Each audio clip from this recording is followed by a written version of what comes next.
Hoje a gente vai falar sobre o conto Amor, do Laços de Família. A novela? Não, assim não entrega a minha idade. O livro da maravilhosa, da rainha, da dona dessa porcaria toda aqui, Clarice Lispector.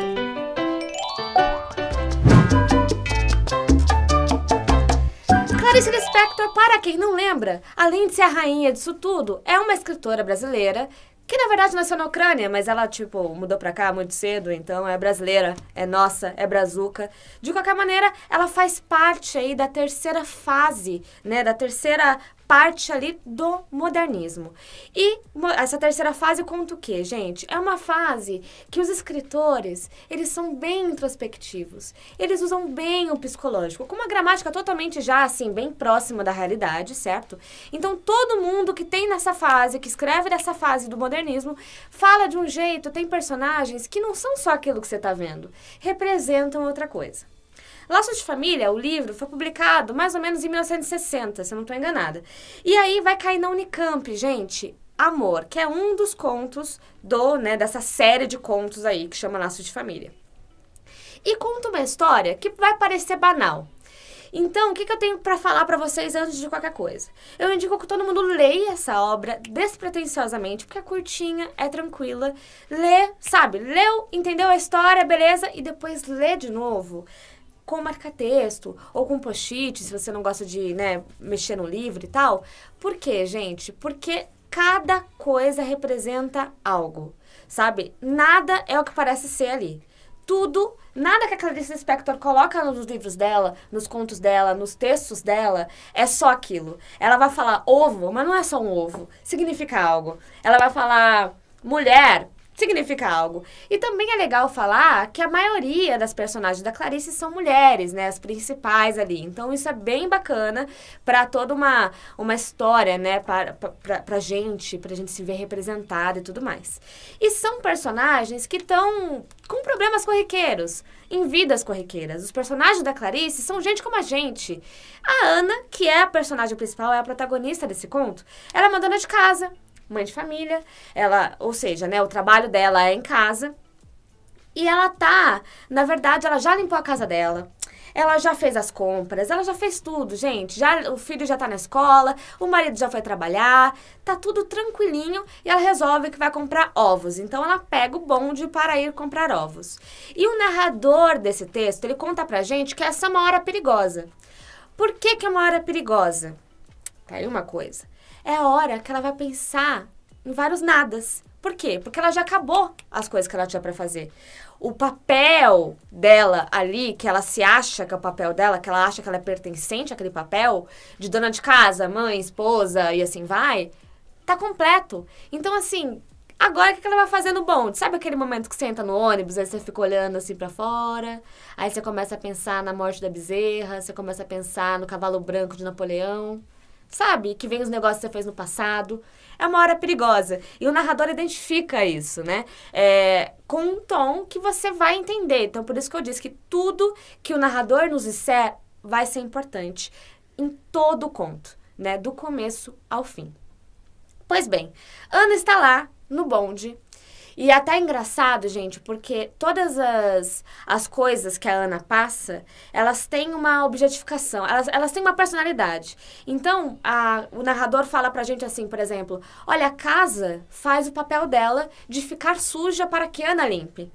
As árvores que ela plantou são jocosas, riem da cara dela e mostram pra ela a banalidade que ela tem, a personalidade banal que ela tem. Então, parece que todo mundo, gente, tá ali numa parada de mostrar pra Ana pra que ela veio. Não à toa, Ana está lá no bonde e os olhos dela são chamados para um cara que é cego e que tá mascando um chiclete. Aí você fala, que bobagem, o que aconteceu? É só um cego mascando chiclete. Mas isso tem uma subjetividade, isso tem um significado. E qual que é o significado? É ela entender que o cara tá na escuridão e tá fazendo uma coisa que é mecânica. que é mascar um chiclete. E aí ela faz um link com a própria vida. Inclusive, ela fala que ela ama aquele cego, né? Ela passa a amar aquele cego, não no sentido de carne, não no sentido, sabe, específico, literal. É no sentido, assim, é no sentido poético. É tipo, será que eu não tô numa escuridão e fazendo coisas mecânicas? Quando ela se dá conta disso, gente, quando ela tem essa, sabe, esse lance, essa pressão, o bonde meio que dá uma enroscada e os ovos que ela estava carregando numa bolsinha de crochê que ela mesma tinha feito, quebram. Então, olha aí mais uma figura de linguagem, olha aí mais uma coisa que não é exatamente, não são só ovos quebrados aqui. A gente está falando de uma quebra na personalidade da personagem, né, da protagonista, e que os ovos significam aquilo. Olha que ovos frágeis, olha que coisa frágil. O bonde também deu um chacoalhão nela. Ela também foi chacoalhada, os ovos foram chacoalhados. Tudo isso por conta de um cego mascando um chiclete. Ela fica tão aturdida com tudo isso que ela está enfrentando, que ela desce do bonde no ponto errado e para no Jardim Botânico, porque estamos no Rio de Janeiro. Tudo bem? Quando ela entra no Jardim Botânico, ela começa a perceber e há uma sinestesia, ou seja, né, uma mistura de sentidos. Tudo para ela é muito mais prazeroso, porque lembrem-se, o que aconteceu com ela, gente? Ela teve a quebra ali. A personalidade dela começou a mudar, porque ela falou, meu, eu estou nessa vida fazendo o quê? O que eu tô fazendo aqui, saca? Por que eu tô tão mecânica? O que tá acontecendo, sabe? Então, ela fica tão encantada com o Jardim Botânico, com as árvores, e essas árvores não caçam dela, por exemplo, né? Ela fica tão naquela coisa de sentindo cada mínimo detalhe, a terra, a flor, o tronco e assim vai, que ela até fica presa lá dentro, tem que chamar o guarda fala, desculpa, não notei você aí. Então, assim, até isso também tem um significado, sabe? É ela se perdendo nas próprias oportunidades que ela pode ter a partir daí, a partir dessa descoberta que ela faz sobre si mesma. Tudo bem, ela se dá conta e fala, meu, preciso voltar pra minha casa, né? Que loucura aqui. Volta pra casa dela. E quando ela chega e que ela vê o filho dela, ela abraça o filho com muita força. E aí ela fala uma frase do livro que é, do conto, né? Que é impressionante de forte, sabe? Que ela fala assim, não deixe mamãe esquecer de você. Que é isso, saca? É isso.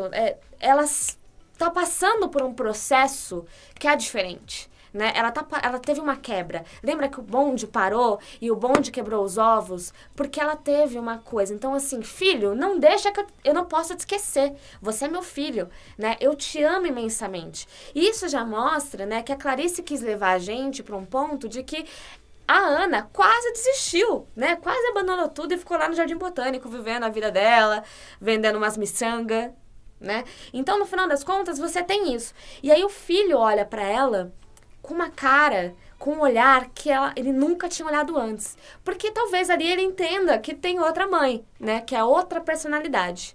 Nisso, o fogão faz um barulho muito louco, ela leva um susto e ela vai até a cozinha e aí é o marido falando, calma, está tudo bem, querida. E aí ele faz um gesto que ele nunca fez antes, que é justamente de pegá-la pela mão. Então, esse também gesto de pegá-la pela mão e levá-la para o quarto também mostra outra quebra. Porque assim, talvez ela esteja ali, o pegá-la pela mão é assim, e aí? O que você vai querer então? Voltar para cá? Ou ir aí nesse seu mundo novo que você descobriu hoje? E ela vai com ele, e assim a Clarice, o narrador até fala que ela apaga uma vela, né? Apaga uma história ali e toda a personalidade. A gente não sabe exatamente, porque o conto acaba. Então a gente não sabe exatamente se a Ana depois teve outras epifanias.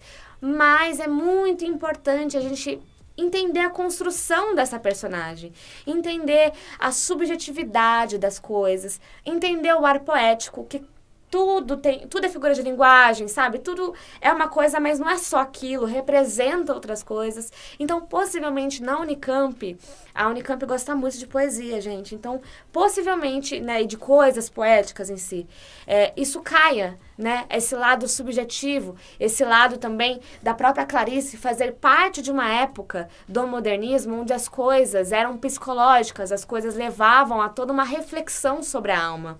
Então, este é o Conto Amor, que faz parte do Laços de Família. Eu indico todo mundo a ler o livro inteiro, que são contos magníficos. A Clarice é magnífica. E tentem fazer isso. Como é bem curtinho, eu sei que não dá tempo pra nada na época do vestibular, né? Que são muitos livros pra ler e tal. Mas tentem ler este livro 2 vezes, esse conto 2 vezes, sabe? Uma vez despretensiosamente e outra prestando atenção em cada detalhe. Eu espero que eu tenha ajudado vocês e não se esqueça que a gente tá fazendo, tá tentando pelo menos fazer vídeo de todas as obras dos principais vestibulares do Brasil. Então, a gente tá aqui correndo, mas a gente vai conseguir junto com vocês aqui ajudar todo mundo a passar no vestibular esse ano. Até o próximo vídeo e não se esqueça de se inscrever no canal. Tchau!